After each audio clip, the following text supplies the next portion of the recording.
Good evening friends, welcome to my YouTube channel.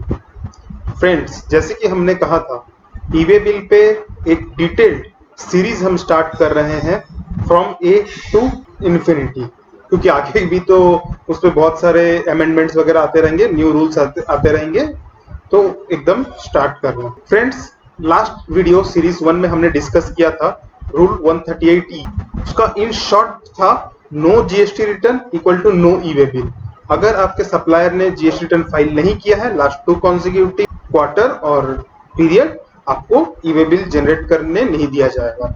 Now आज हम लोग डिस्कस करेंगे impact on A transport with the implementation of rule 138E और unique common enrolment number क्या है transporter के लिए।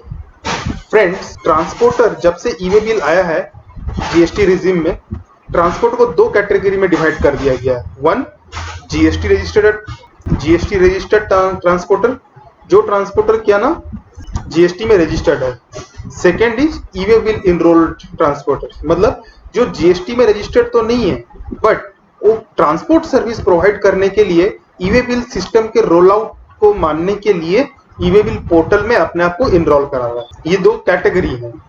नाउ एक क्वेश्चन आ रहा है, ईवे बिल इनरोल ट्रांसपोर्टर को क्या ब्लॉक किया जा सकता है ईवे बिल जनरेट करने से? मेरा क्वेश्चन फिर से सुनिएगा, ईवे बिल इनरोल ट्रांसपोर्टर्स को क्या ब्लॉक किया जा सकता है? नहीं, क्वेश्चन आंसर है नहीं। क्यों? वो तो जीएसटी में रजिस्टर्ड ही नहीं है, तो वो जीएसटी रिटर्न कैसे फिल करेगा? So the another question is that in this case GST registered transporter अगर अपना रिटर्न फाइल नहीं करता है, जीएसटी रिटर्न फाइल नहीं करता, इन दैट केस उसको ब्लॉक किया जा सकता था। Answer is yes. ये एक छोटा डिस्कशन था कि ट्रांसपोर्टर के ऊपर इसका क्या इम्पैक्ट आ रहा है। आई होप आप समझे होंगे 2 कैटेगरी क्या है एंड 2 कैटेगरी पे क्या इम्पैक्ट है, किसको ब्लॉक कर सकते हैं, किसको ब्लॉक नहीं कर सकते हैं in e way bill generation. Now come to what is UCEN, unique common enrolment number क्या है? फ्रेंड्स, ये एक 15 डिजिट का यूसीईएन नंबर है।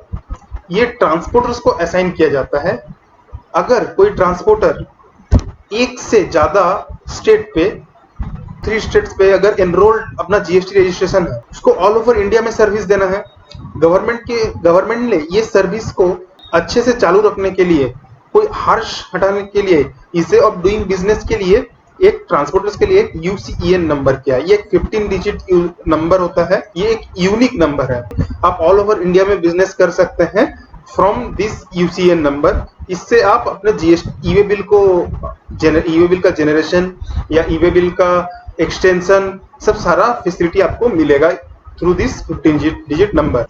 इसके कुछ बेनिफिट्स है। फर्स्ट, ये बहुत सिंपली है to generate and update e way bill on timely manner. अगर आपका ऑल ओवर इंडिया में बिजनेस है, आपने वेरियस स्टेट में जीएसटी रजिस्ट्रेशन लेके रखा है, आप वेरियस स्टेट से आप बिजनेस कर रहे हैं, तो इन दैट केस आप यूसीईएन नंबर से लॉग इन कीजिए एंड अपने ईवे बिल को अपडेट या एक्सटेंशन या कैंसिल, जैसे भी जो भी प्रोसीडियर है आप कर सकते हैं।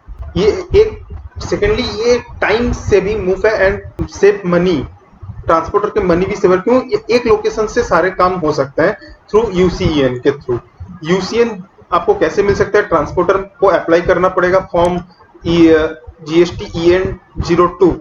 मैं ये फॉर्म दिखाऊंगा ये कैसा होता है, इसमें आप अप्लाई कर सकते हैं एंड देन आपको ऑफिसर यूसीईएन नंबर इशू कर देंगे and then you doing your business in a timely and cost saving manner. आइए देखते हैं फॉर्म जीएसटीईएनआर 02 कैसा होता। फ्रेंड्स, ये रहा फॉर्म। यहाँ पे आपको अपना लीगल नेम, पैन नंबर और जीएसटीएन नंबर देना पड़ेगा। आप जो स्टेट में रजिस्टर्ड है वहाँ का trade name and state name देना होगा। एंड देन यहाँ पे जैसे only for transporter registered in more than 1 state और union territory having the same PAN जिसका है वो वेरियस स्टेट में जो रजिस्टर्ड है, वो यूसीईएन के लिए अप्लाई कर सकते हैं। यहाँ पे आप साइन करके ये फॉर्म सबमिट कीजिएगा एंड देन ऑफिसर आपको यूसीईएन नंबर जनरेट करके देंगे। फ्रेंड्स, ये था आज का एक छोटा सा अपडेट वीडियो। ऐसे वीडियोस मैं और भी लाता रहूंगा रिगार्डिंग ईवे बिल।